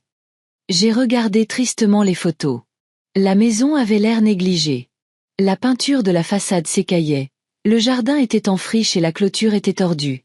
Laurent n'avait clairement pas prêté beaucoup d'attention à l'entretien de la maison, malgré tout l'argent que je lui avais donné pour les réparations. Compte tenu de son état actuel et de son emplacement, j'estime la valeur de la maison à 675 000 €, a dit Marc. C'est un bon prix, surtout maintenant que le marché est à la hausse. J'ai hoché la tête en silence, incapable de mettre des mots sur le mélange d'émotions que je ressentais. La joie de réaliser que j'avais une richesse inattendue se mêlait à la tristesse de devoir me séparer de la maison où j'avais passé la majeure partie de ma vie. Quelle est la suite ? Ai-je demandé, rassemblant mes esprits. Ensuite, nous mettons la maison en vente, a répondu Marc. Je vais préparer tous les documents nécessaires. Compte tenu des spécificités de la situation, je suggère que nous agissions rapidement et, si possible, trouvions un acheteur prêt à conclure l'affaire sans publicité inutile. Et les locataires ? Je n'arrivais pas à appeler mon fils et sa famille des locataires, mais légalement, c'est ce qu'ils étaient. Selon la loi, vous devez les informer de la vente de la maison, a dit Marc. Mais vous pouvez le faire après la conclusion de la transaction. Les nouveaux propriétaires seront tenus de donner à votre fils et à sa famille un préavis de 30 jours pour déménager. J'ai ressenti un pincement de conscience. 30 jours, ce n'est pas beaucoup de temps pour trouver un nouveau logement. Mais je me suis souvenu de la façon dont Laurent m'avait demandé de l'argent pour rester dans ma propre maison. Et ma conscience s'est tue. D'accord, ai-je dit fermement. Faisons-le. Marc s'est avéré être un vrai professionnel. 2 jours plus tard, il a rapporté qu'il avait trouvé des acheteurs potentiels, une jeune famille nommée Cartier, qui venait de s'installer à Tours et cherchait une maison dans notre quartier. Ils ont vu les photos et sont très intéressés, a dit Marc au téléphone. Ils veulent voir la maison le plus tôt possible. Mais comment faire ? Laurent et Brigitte. Ne vous inquiétez pas, m'a rassuré Marc. J'ai arrangé ça pour demain, quand vous avez dit que personne ne serait à la maison. Je leur dirai que les propriétaires sont absents et m'ont demandé de leur montrer la maison. Le plan a fonctionné parfaitement. Le lendemain, Marc a montré la maison à la famille Cartier, Jérémy et Laure, un jeune couple avec une petite fille. Le soir, il est venu chez nous avec Zoé avec de bonnes nouvelles. Ils aiment beaucoup la maison, a-t-il dit en acceptant une tasse de thé. Ils sont prêts à payer le prix total, 675 000 €. J'ai presque pleuré de soulagement. Tout s'était passé si vite que cela semblait irréel. Sont-ils de bonnes personnes ? Ai-je demandé, en pensant à la maison qui avait été le centre de mon univers pendant tant d'années. Marc a souri d'un air entendu. Très. Jérémy est ingénieur et Laure est enseignante. Ils ont une fille, Emma, qui a 3 ans. Ils rêvent d'avoir une grande famille et aiment les vieilles maisons avec du caractère comme celle-ci. J'ai hoché la tête, me sentant étrangement calme. L'idée qu'une famille heureuse vivrait à nouveau dans la maison, que des enfants y grandiraient, me réchauffait le cœur. Quand pouvons-nous conclure la transaction ? A demandé Oé, qui avait été plus pragmatique que moi tout au long du processus. Si tout se passe bien, dans 1 semaine, a répondu Marc. Les quartiers ont déjà été approuvés pour un prêt immobilier, donc il ne devrait pas y avoir de problème de financement. La semaine a filé à toute allure. J'ai signé les documents, répondu aux questions de Marc et essayé de m'habituer à l'idée que je serais bientôt une femme relativement riche. Pendant ce temps, Laurent n'a jamais appelé, ni pour s'excuser de son comportement, ni même pour savoir comment j'allais. Son silence a renforcé ma résolution. Le jour de la clôture, Zoé et moi sommes arrivés à l'agence immobilière. J'étais si nerveuse que Zoé a dû me tenir la main pendant que je signais les derniers documents. Félicitations, Madame Dubois, a dit Marc en me serrant la main après que toutes les formalités aient été accomplies. Vous avez maintenant officiellement vendu votre maison et êtes plus riche de 675 000 €. J'ai regardé le chèque dans mes mains, incapable de croire que cela m'arrivait. La femme qui, il y a à peine un mois, comptait chaque centime, tenait maintenant dans ses mains plus d'argent qu'elle n'en avait jamais gagné de toute sa vie. Et Laurent ? Ai-je demandé, me souvenant soudain de mon fils. Quand le saura-t-il ? Les nouveaux propriétaires enverront un avis d'expulsion officiel dans les 3 jours, a répondu Marc. Votre fils et sa famille auront 30 jours pour quitter les lieux. J'ai hoché la tête, ressentant un étrange vide à l'intérieur. Ce n'était pas de la joie malsaine, ni du triomphe. Juste la prise de conscience qu'une étape de ma vie était enfin terminée. Sur le chemin du retour, Zoé est restée silencieuse, me laissant sombrer dans mes pensées. Ce n'est que lorsque nous montions les escaliers de mon appartement qu'elle s'est soudainement arrêtée et s'est tournée vers moi. « Eliane, je voulais vous parler », a-t-elle dit sérieusement. « De votre futur logement. » J'ai hoché la tête. C'était une question que j'avais remise à plus tard. Où vivre ensuite? Bien sûr, maintenant je pouvais me permettre un appartement plus agréable, peut-être même une petite maison. Mais l'idée de vivre seule dans un nouvel endroit m'effrayait. Je sais que vous pensez à acheter un nouvel appartement, a continué Zoé alors que nous entrions dans mon minuscule salon. Mais j'ai une autre suggestion. Elle s'est assise sur le canapé, tripotant nerveusement le bord de son uniforme médical. Vous vous souvenez que je vous ai dit que je louais l'appartement du dessous avec une colocataire? J'ai hoché la tête, ne sachant pas où elle voulait en venir. Eh bien, Rachel déménage le mois prochain. Son petit ami l'a demandé en mariage et ils vont s'installer ensemble. Je cherchais une nouvelle colocataire, mais ensuite j'ai pensé. Zoé a pris une profonde inspiration. Voudriez-vous emménager avec moi? Mon appartement a 2 chambres. Il est plus grand que le vôtre. Et Zoé, l'ai-je interrompu doucement, touché par son offre, mais sentant le besoin d'être honnête. Tu es une jeune femme. Tu as besoin d'une colocataire de ton âge. Quelqu'un avec qui tu peux aller à des fêtes, discuter de rendez-vous. Pas une vieille femme avec de l'arthrose qui s'endort à 21h. Zoé a secoué la tête, les yeux remplis de larmes. Eliane, vous ne comprenez pas. Je ne cherche pas une colocataire pour faire la fête. Je veux que vous viviez avec moi. J'aime cuisiner avec vous, regarder de vieux films, écouter vos histoires. Vous êtes devenus comme ma famille. Ces derniers mots m'ont transpercé jusqu'au cœur. Famille. Ce qui m'avait manqué toutes ces années. Ce que j'avais désespérément essayé de retenir. M'accrochant à Laurent et aux petits-enfants qui ne voulaient pas de moi. Zoé, je ne veux pas être un fardeau, ai-je dit doucement. Tu as ta propre vie, tes propres projets. Vous n'êtes pas un fardeau, s'est exclamée Zoé avec une telle ferveur que j'ai sursauté. Vous êtes comme la grand-mère que je n'ai jamais eue. Vous vous souciez de moi. Vous m'apprenez à cuisiner. Vous écoutez mes problèmes. J'ai besoin de vous, Eliane. J'ai regardé cette jeune femme, si sincère et ouverte, et j'ai senti la carapace de glace que j'avais construite autour de mon cœur après toutes mes déceptions fondre. Et la 2e chambre? Ai-je demandé, essayant de trouver des objections rationnelles. N'est-elle pas occupée? Zoé a fait un geste de la main. Je l'utilise comme débarras. Elle est pleine de choses dont je ne me souviens même pas pourquoi je les ai gardées. On pourrait tout trier, jeter ce dont on n'a pas besoin, y mettre votre lit, une commode. Elle parlait avec un tel enthousiasme que je ne pouvais pas m'empêcher de sourire. L'idée de vivre avec Zoé, d'avoir quelqu'un autour de moi qui se souciait vraiment de moi, était très séduisante. Mais la peur d'être un fardeau persistait. Et si tu veux inviter un garçon? Ai-je demandé, m'accrochant au dernier argument. Ne seras-tu pas gêné d'avoir une vieille dame dans la chambre d'A sans grave côté? Zoé a ri. Eliane, croyez-moi, si j'avais un petit ami, il devrait vous prendre dans le lot. En plus, elle a baissé la voix à un murmure conspirateur. Je ne suis sortie avec personne depuis des lustres. Travailler à l'hôpital me vide de toute mon énergie. J'ai regardé cette jeune femme, si jeune et pleine de vie, et j'ai pensé à quel point le monde était étrange. Ma propre famille m'avait tourné le dos, et cette fille qui ne m'était pas apparentée par le sang m'offrait sa maison et son cœur. J'aimerais vraiment que vous emménagiez avec moi, Eliane, a dit Zoé doucement, voyant mon hésitation. Mais seulement si vous le voulez. Je comprendrai si vous préférez vivre seule. Il y avait une telle sincérité dans ses yeux, une préoccupation si authentique que tous mes doutes ont fondu. Je le veux aussi, ai-je dit doucement. Je le veux vraiment beaucoup. Le visage de Zoé s'est illuminé d'un sourire joyeux. Elle s'est précipitée pour m'embrasser, et j'ai senti ses larmes couler sur mon épaule.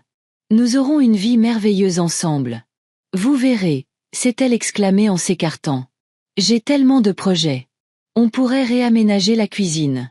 Elle est un peu à l'étroit, mais si on déplace le réfrigérateur, et on pourrait rendre la salle de bain plus confortable pour vous, y mettre des barres d'appui, un tapis antidérapant. Je l'écoutais avec un sourire, la regardant arpenter la pièce, agitant les bras et dessinant des plans pour notre futur foyer dans les airs. Pour la première fois depuis longtemps, je me sentais vraiment heureuse. Zoé et moi avons passé les jours suivants à préparer mon déménagement. J'ai trié les affaires que j'avais accumulées au fil des années dans mon petit appartement, décidant quoi emporter et quoi laisser. Pendant ce temps, Zoé vidait la deuxième chambre de son appartement, jetant de vieilles choses et déplaçant les objets nécessaires dans le débarras du couloir. « Regardez ce que j'ai trouvé dans le grenier », s'est-elle exclamée un soir, entrant dans mon appartement avec quelque chose de grand enveloppé dans un vieux drap. Déballant le tissu, elle m'a montré un vieux fauteuil à bascule en bois. Il était là depuis que j'ai emménagé. Je pense qu'un des locataires précédents l'a laissé. Il est un peu usé, mais si on le nettoie et qu'on le peint. J'ai passé la main sur le bois lisse, sentant la chaleur émanant du vieux meuble. J'ai eu autrefois un fauteuil similaire dans lequel je berçais le petit Laurent. Il est magnifique, ai-je dit en souriant. Merci, Zoé. Ensemble, nous avons restauré le fauteuil. Nous avons enlevé la vieille peinture, poli le bois et l'avons recouvert d'un nouveau vernis. J'ai appris à Zoé à travailler le bois, et elle m'a montré des outils modernes dont je n'avais jamais connu l'existence. Samedi, quand le fauteuil a été terminé et installé dans ma future chambre, nous nous sommes assises par terre, fatiguées mais satisfaites de notre travail. Vous savez, a dit Zoé en s'adossant au mur. Je n'aurais jamais pensé qu'à 32 ans, je serais si heureuse de vivre avec une femme de 78 ans. J'ai ri. Et moi, je n'aurais jamais pensé qu'à 78 ans, je restaurerais des meubles avec une jeune infirmière et que je planifierais un déménagement. Nous avons ri toutes les deux, et à ce moment-là, mon téléphone portable a sonné. Le numéro était inconnu. « Allô » ai-je répondu, toujours en souriant. « Madame Dubois, c'est Jérémy Cartier », a dit une jeune voix masculine à l'autre bout du fil. « Nous avons acheté votre maison de l'avenue des Marronniers. » Mon sourire s'est effacé, et je me suis redressée, instantanément tendue. « Oui, monsieur Cartier. Y a-t-il un problème ? » ? « Non, non. Tout va bien, » s'est-il empressé de me rassurer. « Je voulais juste vous informer que nous avons envoyé un avis d'expulsion formel à votre fils et à sa famille. Il devrait l'avoir reçu hier. » J'ai senti mon cœur s'accélérer. Laurent savait donc déjà. Il avait déjà compris que la maison était vendue et qu'il devrait déménager dans les 30 jours. « Merci de me le faire savoir, » ai-je dit, en essayant de garder ma voix stable. « De rien, » a répondu Jérémy. « Et je voulais aussi vous remercier de nous avoir vendu cette maison. Laure et moi en sommes tombés amoureux au premier regard. Elle est parfaite pour notre famille. » Ces paroles m'ont touché de manière inattendue. L'idée qu'une jeune famille aimante vivrait maintenant dans la maison où j'avais autrefois été si heureuse m'a apporté un étrange réconfort. « Je suis contente que la maison soit entre de bonnes mains, » ai-je dit sincèrement. Après avoir dit au revoir à Jérémy, j'ai posé le téléphone et j'ai regardé Zoé, qui me regardait anxieusement. « Laurent a reçu un avis d'expulsion, » ai-je dit. Zoé a hoché la tête, le visage sérieux. « Ça va. » Je me suis demandé. Est-ce que ça allait ? Mon fils, ma chair et mon sang, venait d'apprendre qu'il perdait la maison dans laquelle il avait vécu la majeure partie de sa vie. La maison que je lui avais permis d'appeler la sienne. Devrais-je me sentir coupable, pleine de remords ? Mais au lieu de ces sentiments, je ne ressentais qu'un étrange calme. C'était comme si une longue et épuisante pièce de théâtre était arrivée à sa fin. Une pièce dans laquelle j'avais joué un rôle qui était devenu trop lourd à porter. « Oui », ai-je finalement répondu. « Je vais bien. » Zoé m'a regardé attentivement, puis a hoché la tête comme si elle avait pris une décision. « Eh bien », a-t-elle dit en se levant et en époussetant son jean. « Puisque nous avons fini avec le fauteuil, et si on s'attaquait à l'armoire ? J'ai trouvé de superbes vieux meubles à la brocante du coin qui, je pense, seraient parfaits pour votre chambre. » J'ai regardé cette jeune femme qui était devenue plus proche de moi que ma propre famille et j'ai ressenti une vague de gratitude. Zoé ne m'avait pas seulement offert une maison. Elle m'avait donné un nouveau départ, un nouveau but, une nouvelle vie. « Bien sûr », ai-je dit en prenant sa main tendue et en me levant. « Commençons par l'armoire. » Et nous avons continué à construire notre nouvelle vie pendant que l'ancienne était inexorablement détruite derrière nous. Laurent avait reçu son avis d'expulsion. Les Cartier se préparaient à déménager. Et moi, je commençais enfin à vivre pour moi-même, avec une personne qui se souciait véritablement de moi. Attendre l'appel de Laurent a été la partie la plus difficile. Chaque fois que le téléphone sonnait, je sursautais, pensant que c'était lui. Mais les jours passaient et mon fils n'appelait pas. Peut-être était-il trop choqué ou trop en colère pour me parler, mais son silence parlait plus fort que n'importe quel mot. Finalement, le 7e jour après avoir reçu l'avis, le téléphone a sonné tard dans la soirée. J'étais assise dans le fauteuil à bascule que Zoé et moi avions déjà déménagé dans ma nouvelle chambre, en train de lire un livre. Zoé travaillait de nuit. Quand j'ai vu le nom de mon fils sur l'écran, j'ai pris une profonde inspiration et j'ai répondu « Allô ». Le moment de vérité était arrivé, et j'y étais préparée. Prête à la colère de Laurent, à ses accusations, peut-être même à ses supplications. Mais j'étais déterminée à tenir bon. Il était temps de penser à moi, à mon avenir. Et cet avenir, je le voyais avec Zoé, dans notre nouvelle maison commune, et non pas en m'accrochant à un passé où je n'étais pas appréciée. Notre nouvelle maison commune. L'idée me semblait encore merveilleuse et un peu irréelle. L'appartement de Zoé était beaucoup plus spacieux que ma minuscule chambre. Un vrai 3 pièces avec une cuisine séparée, pas seulement une niche pour cuisiner. Ma future chambre avait servi de débarras, mais une fois débarrassée de ses vieilleries, elle s'est avérée être une pièce confortable avec une fenêtre donnant sur une cour tranquille. Zoé et moi avions passé le week-end à la préparer. Nous avions peint les murs d'un bleu doux, ma couleur préférée, accroché de nouveaux rideaux et assemblé un lit acheté dans un dépôt-vente. Le fauteuil à bascule trônait près de la fenêtre. Dimanche soir, la chambre était prête, et j'avais hâte d'emménager. Mais d'abord, je devais m'occuper de Laurent. Je savais que l'appel était inévitable. Tôt ou tard, mon fils me contacterait, et je devrais expliquer mes actions. Mais je ne m'attendais pas à ce que la conversation ait lieu si tôt. Le téléphone a sonné lundi soir alors que je me préparais à aller au lit. En voyant le nom de Laurent sur l'écran, j'ai pris une profonde inspiration et j'ai répondu « Allô ». Maman, la voix de Laurent était tendue, avec une colère mal dissimulée. C'est vrai. Quoi exactement, Laurent ? Ai-je demandé calmement, même si mon cœur battait si fort qu'il semblait sur le point de sortir de ma poitrine. Ne joue pas la comédie avec moi, a-t-il presque crié. On a reçu un stupide avis d'expulsion. Une certaine famille quartier prétend avoir acheté notre maison. C'est une erreur, n'est-ce pas ? J'ai pris une autre profonde inspiration. Non, Laurent, ce n'est pas une erreur. J'ai vendu la maison. Il y eut un tel silence que pendant un instant, j'ai cru que la ligne avait été coupée. Quoi ? A-t-il finalement expiré ? Tu as perdu la tête ? Comment as-tu pu vendre notre maison ? Pas la nôtre, Laurent. Les jeux corrigeaient doucement. La mienne. La maison a toujours été la mienne. Je ne t'ai jamais transféré l'acte de propriété. Silence à nouveau, puis un rire nerveux. Maman, tu te trompes. Brigitte et moi payons l'hypothèque depuis toutes ces années. Non, Laurent, ai-je interrompu, me sentant étrangement calme. La maison a été entièrement payée du vivant de ton père. Il n'y avait pas d'hypothèque. Vous m'avez menti pendant toutes ces années. Je n'ai pas, ce n'est pas. Il a bafouillé. Puis sa voix s'est durcie. D'accord. Disons que tu l'as fait. Mais comment as-tu pu vendre la maison sans nous le dire ? Où sommes-nous censés vivre maintenant ? On a 30 jours pour déménager. C'est de la folie. C'est de ta faute, ai-je dit, surprise de la fermeté de ma voix. Quand tu m'as demandé de l'argent pour rester dans ma propre maison, tu as franchi une ligne. Mon Dieu, maman, s'est exclamé Laurent. C'était juste une mauvaise journée. Je ne le pensais pas. Non, Laurent, c'est exactement ce que tu pensais, ai-je répondu. Et il ne s'agit pas seulement de ce jour-là.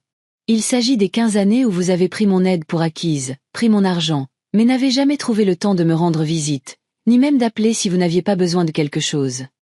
On était tous occupés, a-t-il marmonné. On a nos propres vies. Moi aussi maintenant, ai-je dit fermement. J'ai vendu la maison parce qu'elle était à moi et que j'en avais tout à fait le droit. Vous devrez trouver un nouveau logement. J'ai entendu Laurent prendre une profonde inspiration, comme pour essayer de se calmer. Quand il a repris la parole, sa voix avait changé. Elle était plus douce, insinuante. Maman, écoute. Je comprends que tu sois contrariée. J'ai eu tort de dire ces choses-là, mais vendre la maison, c'est trop. Peut-être qu'on peut arranger ça. Où ira l'argent de la vente ? Voilà, ai-je pensé. C'est la vraie raison de son appel. Pas l'inquiétude de savoir où ils vont vivre, mais la peur que l'argent de la vente de la maison, argent sur lequel il comptait probablement après ma mort, lui échappe. L'argent servira à ma nouvelle vie, Laurent, ai-je dit calmement. Je déménage dans un nouvel appartement. Je vais voyager, peut-être même reprendre mes anciens passe-temps, le tricot, le jardinage. Mais maman, sa voix est devenue presque suppliante. C'est la maison de famille. Elle devait rester dans la famille, aller à Gaël et Mélanie. Les mêmes Gaël et Mélanie qui ne m'ont pas appelé depuis des années. Ai-je demandé avec un sourire amer. Qui ne se souviennent pas de mon anniversaire, qui ne s'intéressent pas à ma vie. Ils sont jeunes. Ils ont leur propre vie, a commencé à se justifier Laurent, mais je l'ai coupé. Non, Laurent. Il ne s'agit pas de jeunesse ou d'être occupé. Il s'agit du fait que vous avez cessé de me considérer comme faisant partie de la famille. Je suis devenu pour vous un distributeur de billets et une baby-sitter gratuite. Rien de plus. Ce n'est pas juste, a-t-il protesté. On a toujours. Toujours quoi? Je n'ai pas pu me retenir. Toujours heureux de prendre mon argent? Toujours vous souvenu de moi quand vous aviez besoin de quelque chose? Oui, c'est vrai. Mais quand est-ce que tu as appelé pour la dernière fois juste pour savoir comment j'allais? Quand est-ce que Gaël ou Mélanie sont venus rendre visite à leur grand-mère au lieu de demander de l'argent pour un nouveau téléphone ou des vêtements? Laurent s'est tu, et dans ce silence, j'ai senti qu'il réalisait enfin la vérité sur notre relation. Je t'ai toujours aimé, Laurent, ai-je continué plus doucement. Et je t'aimerai toujours. Tu es mon fils. Mais je ne peux plus vivre comme ça.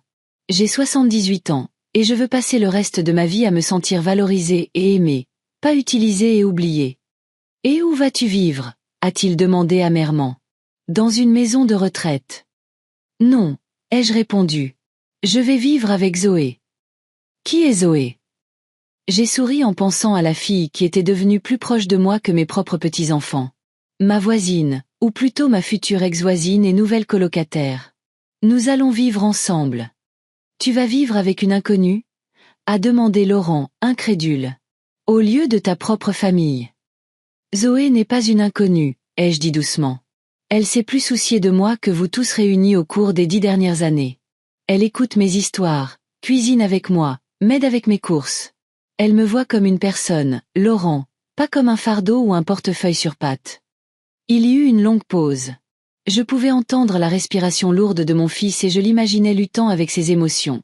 La colère, la peine, peut-être même la honte. Alors c'est comme ça, a-t-il finalement dit. Tu nous coupes simplement de ta vie. Non, Laurent, ai-je soupiré. C'est vous qui m'avez coupé de votre vie il y a des années. J'ai juste fini par l'accepter et j'ai décidé de passer à autre chose. Et l'argent, a-t-il lâché, en arrivant enfin à ce qui le dérangeait vraiment. Tu as eu plus d'un demi-million pour la maison. Tu ne vas pas aider ton propre fils? On a une hypothèque. Mélanie est à l'école. Laurent, les jeux interrompus doucement. Vous n'avez pas d'hypothèque. Vous vivez dans ma maison gratuitement depuis toutes ces années. Et l'argent que je vous ai donné pour les réparations et les impôts, où est-il passé? Il s'est tu, manifestement pas préparé à une question aussi directe. On a eu des dépenses, a-t-il marmonné. Les enfants, les voitures, les vacances. Exactement, ai-je hoché la tête, bien qu'il ne puisse pas le voir. Vous avez mené la grande vie à mes frais pendant que je lésinais sur mes médicaments. Je pense qu'il est temps que ça s'arrête. Tu ne peux pas nous faire ça. La colère est revenue dans sa voix. On est ta famille. La famille, ce n'est pas seulement le sang, Laurent, ai-je dit doucement. La famille, c'est l'attention, le respect, l'amour. Je n'ai rien vu de tout ça de votre part depuis des années. Tu le regretteras, a-t-il menacé. On contestera la vente de la maison. Tu es vieille. Les tribunaux décideront que tu n'étais pas saine d'esprit. Ces mots auraient dû me blesser, mais au lieu de la douleur, je n'ai ressenti que de l'épuisement. Fatigué de la manipulation, des tentatives de me faire sentir coupable, du fait que mon propre fils pensait pouvoir m'intimider. Tu peux essayer, Laurent, ai-je dit calmement. Mais Marc, mon agent immobilier, s'est assuré que toute la paperasse était en ordre. De plus, j'ai passé un examen médical avant la conclusion de la transaction pour confirmer ma capacité juridique. Alors, ne perds pas ton temps et ton argent en justice. C'était un mensonge. Il n'y avait eu aucun examen médical. Mais Laurent ne pouvait pas le savoir, et je l'ai entendu soupirer lourdement, réalisant l'inutilité de ses menaces. Et maintenant? A-t-il demandé après une pause. Où allons-nous aller? C'est votre problème, Laurent, ai-je répondu. Vous avez 30 jours pour trouver un nouveau logement. Avec ton salaire et celui de Brigitte, vous pouvez facilement vous permettre un bel appartement ou même une petite maison. Mais on est habitué à cette maison, a-t-il continué d'insister. Les enfants ont grandi ici. Tous nos amis sont dans ce quartier. Tu sais ce qui est ironique, Laurent? L'ai-je interrompu. Si tu avais été un peu plus gentil avec moi, si tu m'avais traité comme une mère au lieu d'un distributeur de billets, je n'aurais jamais vendu la maison. Je te l'aurais laissée dans mon testament, comme je l'avais toujours prévu. Il y eut un silence. Je pouvais presque entendre le cerveau de mon fils travailler, réalisant toute l'étendue de son erreur. Maman, a-t-il finalement dit, sa voix sonnant différemment, sans colère ni manipulation, juste fatiguée et confuse. Je ne sais pas quoi dire. Ne dis rien, Laurent, ai-je répondu doucement. Accepte-le et passe à autre chose, comme je le fais. Mais où allons-nous aller, a-t-il répété. 30 jours, c'est si peu de temps. J'ai soupiré. Malgré tout ce qui s'était passé, il était toujours mon fils. Et quelque part au fond de moi, je ressentais toujours le besoin de le protéger, de l'aider.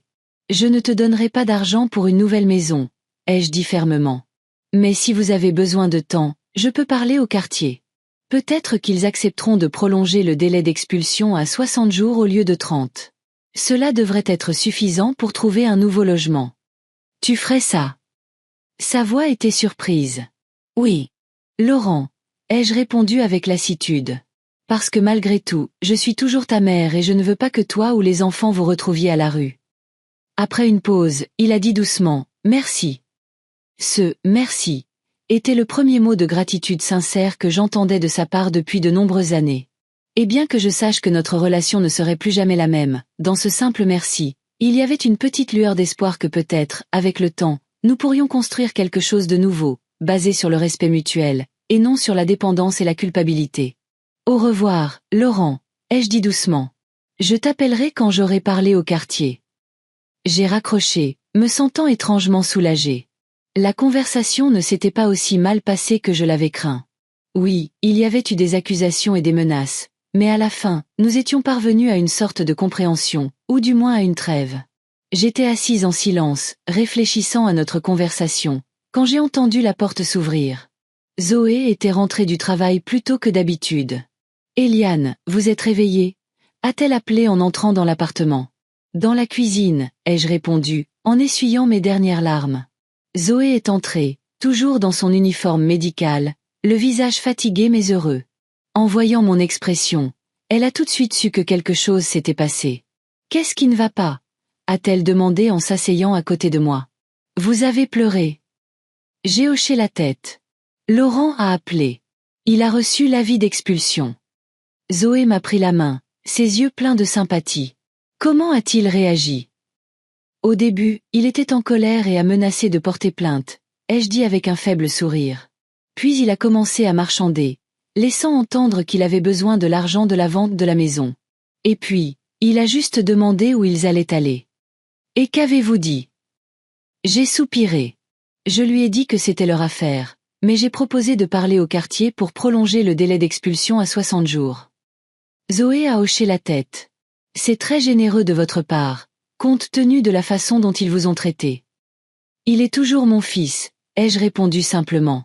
Et peu importe ce qu'il fait, je ne veux pas que ses enfants se retrouvent sans abri. Zoé m'a serré dans ses bras, et je me suis sentie protégée et comprise. Il y avait plus d'amour et de soutien dans ce simple geste que dans tous les mots de Laurent au cours des dernières années. Vous êtes une femme incroyable, Eliane, a dit Zoé en s'écartant.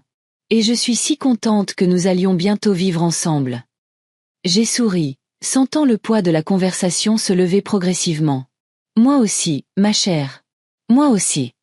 Le lendemain, j'ai appelé Jérémy Cartier et lui ai expliqué la situation.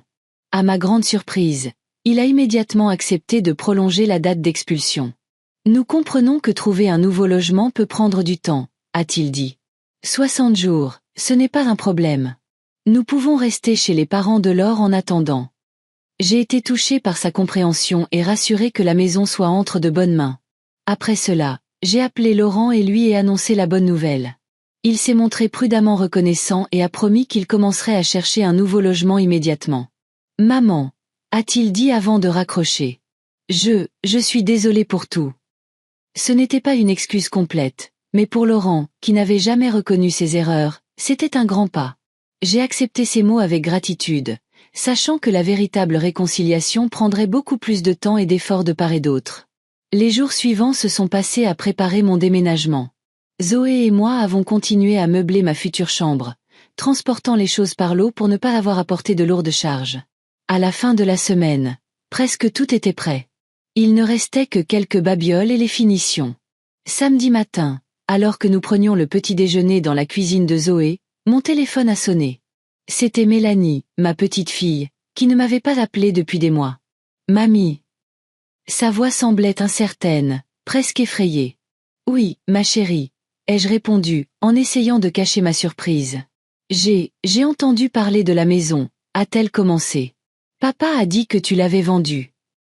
Oui, c'est vrai, ai-je confirmé, m'attendant à des accusations ou à des reproches. Mais au lieu de cela, Mélanie a demandé doucement. Je peux venir te parler? J'ai été si surprise que je suis restée sans voix un instant. Mélanie, ma petite fille, qui m'avait évitée pendant des années, voulait soudain venir me parler. Bien sûr, ma chérie, ai-je finalement répondu. Quand serait un bon moment? Aujourd'hui, a-t-elle suggéré. Je peux être là vers 14 heures. Je t'attendrai, ai-je dit, n'arrivant toujours pas à croire que cette conversation avait vraiment lieu. Après avoir raccroché, Zoé m'a regardé avec curiosité. C'était qui? Mélanie, ai-je répondu, toujours sous le choc. Elle veut venir me parler aujourd'hui. Zoé a souri.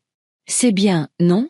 Peut-être qu'elle a réalisé à quel point vous êtes importantes l'une pour l'autre. J'ai hoché la tête, bien que l'espoir et la peur se battent en moi. Et si Mélanie ne venait que pour me faire des reproches, demander de l'argent ou simplement exécuter les ordres de Laurent? Ne vous inquiétez pas autant, a dit Zoé doucement, remarquant mon anxiété. Quoi qu'il arrive, je serai là pour vous. Si vous voulez, je peux rester avec vous quand elle viendra. Non, j'ai secoué la tête. Je pense que nous devons parler seuls. Mais merci de proposer. Zoé a hoché la tête avec compréhension. Alors j'irai chez Rachel l'aider à déménager. Je serai de retour ce soir. J'étais reconnaissante de son tact. Zoé savait toujours quand proposer son aide et quand me laisser seule. J'ai passé toute la journée sur les nerfs, préparant l'arrivée de Mélanie. J'ai préparé ses biscuits aux pépites de chocolat préférées, une recette qu'elle adorait enfant. J'ai mis ma plus belle robe et j'ai même appliqué un peu de rouge à lèvres, une habitude que j'avais presque abandonnée ces dernières années. À 14 heures précises, la sonnette a retenti. J'ai ouvert la porte et j'ai vu Mélanie, plus grande que dans mon souvenir, dans un élégant tailleur en lin, les cheveux relevés en un chignon soigné. Elle avait l'air si adulte, presque comme une étrangère. « Salut, mamie », a-t-elle dit doucement. « Bonjour, ma chérie », ai-je répondu en m'écartant pour la laisser entrer. « Entre. J'ai fait tes biscuits préférés. » Mélanie est entrée en regardant autour d'elle. Elle n'était pas venue dans mon appartement depuis plusieurs années, et semblait surprise de voir à quel point il était petit et modeste. « C'est chaleureux », a-t-elle dit, en essayant clairement d'être polie. « C'est temporaire », ai-je répondu en la conduisant dans la cuisine. « Je déménage bientôt. »« Oui, papa l'a dit », a hoché la tête Mélanie en s'asseyant à table. « Tu vas vivre avec une femme. »« Avec Zoé. » ai-je corrigé en versant le thé. « C'est une infirmière, ma voisine. Ou plutôt, elle sera bientôt ma colocataire. » Mélanie a hoché la tête en prenant un biscuit. J'ai remarqué que ses mains tremblaient légèrement. « Ils sont toujours aussi délicieux », a-t-elle dit en prenant une bouchée. « Comme quand j'étais petite. » J'ai souri, sentant mon cœur se réchauffer à ces mots. « Je suis contente qu'ils te plaisent. Je me souviens comme tu aimais m'aider à les faire. » Mélanie a hoché la tête, et un instant, une lueur de la petite Mélanie qu'elle était à briller dans ses yeux. La fille qui adorait sa grand-mère et demandait toujours une histoire de plus avant de dormir. « Mamie », a-t-elle finalement dit en posant sa tasse. « Je suis venue pour m'excuser. » Je me suis figée, n'en croyant pas mes oreilles. « Pourquoi, ma chérie ?» Mélanie a pris une profonde inspiration, comme pour rassembler ses pensées. « Pour la façon dont nous t'avons tous traité. Pour ne pas avoir appelé ou rendu visite. Pour avoir pris ton argent sans penser d'où il venait ou à ce que tu sacrifiais pour m'aider. » Ces paroles ont été comme un baume sur mon âme tourmentée. Toutes ces années, j'avais pensé que mes petits-enfants ne m'aimaient tout simplement pas, que j'avais fait quelque chose de mal. Mais il s'est avéré qu'au fond d'elle, Mélanie comprenait tout. Je ne t'en veux pas, ma chérie, ai-je dit en lui serrant la main. Tu étais une enfant, puis une adolescente. Tu ne faisais que suivre l'exemple de tes parents. Mélanie a secoué la tête. Non, mamie. J'étais assez grande pour comprendre ce qui se passait. C'était juste pratique de ne pas le remarquer. J'ai hoché la tête, comprenant ce qu'elle voulait dire. Parfois, il est plus facile de fermer les yeux sur une vérité inconfortable, surtout quand elle vous arrange. Qu'est-ce qui t'a poussé à venir maintenant? Ai-je demandé sans détour. Mélanie a baissé les yeux. Honnêtement, au début, c'était le choc de la vente de la maison. Papa était furieux. Maman pleurait. Ils ont dit des choses horribles sur toi. Elle a levé les yeux. Et puis, j'ai trouvé de vieux albums photos dans le garage. Des photos de toi avec grand-père, me tenant dans tes bras, apprenant à Gaël à faire du vélo. Et j'ai soudain réalisé à quel point nous avions été injustes avec toi, tout ce que tu avais fait pour nous, et le peu que tu avais reçu en retour. Sa sincérité m'a profondément touchée. À ce moment-là, j'ai vu en elle non seulement ma petite fille, mais une jeune femme capable de reconnaître ses erreurs et de les corriger. Je suis si contente d'entendre ça, Mélanie. Ai-je dit, incapable de cacher mes émotions. Ça compte beaucoup pour moi que tu sois venue. Je veux essayer de réparer les choses, a-t-elle continué avec résolution.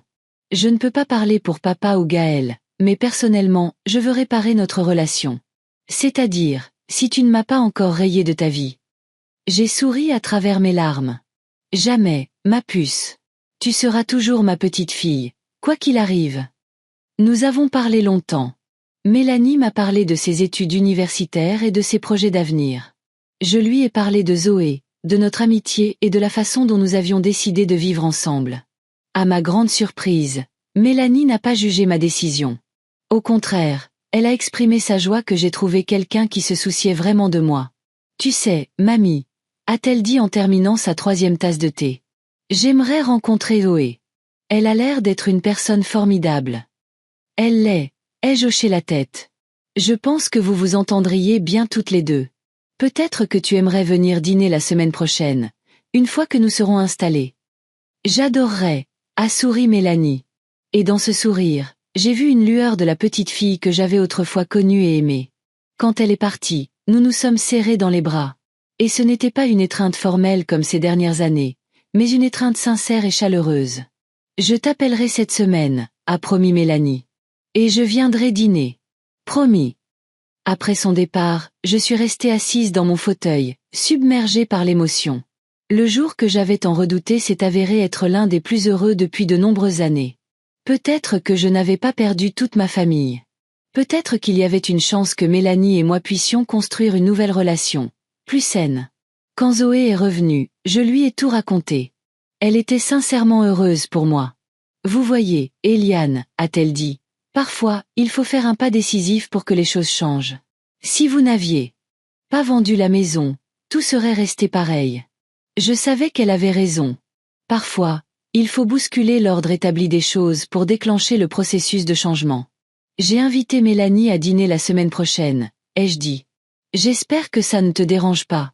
Bien sûr que non, a souri Zoé. Ça fait longtemps que je veux rencontrer votre petite fille. Et en plus, a-t-elle fait un clin d'œil, il faut lui montrer que vous vivez mieux maintenant qu'avant. J'ai ri, ressentant une légèreté que je n'avais pas ressentie depuis très longtemps. Peut-être que tout était vraiment pour le mieux. Peut-être que cette vengeance tranquille, la vente de la maison, n'était pas tant une vengeance qu'un pas nécessaire vers une nouvelle vie plus heureuse pour moi, et peut-être aussi pour ma famille. Les jours suivants ont été consacrés aux derniers préparatifs du déménagement.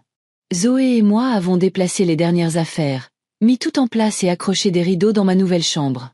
Avec chaque petite chose, avec chaque détail, l'appartement de Zoé devenait de plus en plus notre maison. Jeudi, la veille du déménagement officiel, alors que nous déballions les dernières boîtes, mon téléphone a sonné. C'était Marc. Madame Dubois, a-t-il dit joyeusement. J'ai de bonnes nouvelles. La famille Cartier est prête à emménager. Ils sont très reconnaissants pour la prolongation, mais ils ont dit qu'ils pourraient emménager dans 2 semaines si votre fils et sa famille trouvent un logement plus tôt. C'est merveilleux, ai-je répondu. Je préviendrai Laurent. Merci pour tout, Marc. Vous avez été très gentil avec moi. De rien, Madame Dubois, a-t-il dit sincèrement. Ce fut un plaisir de travailler avec vous. Je suis content que tout se soit bien passé. Après avoir parlé à Marc, j'ai appelé Laurent. À ma grande surprise, il a répondu à la première sonnerie, comme s'il attendait mon appel. Maman, a-t-il dit sans me saluer.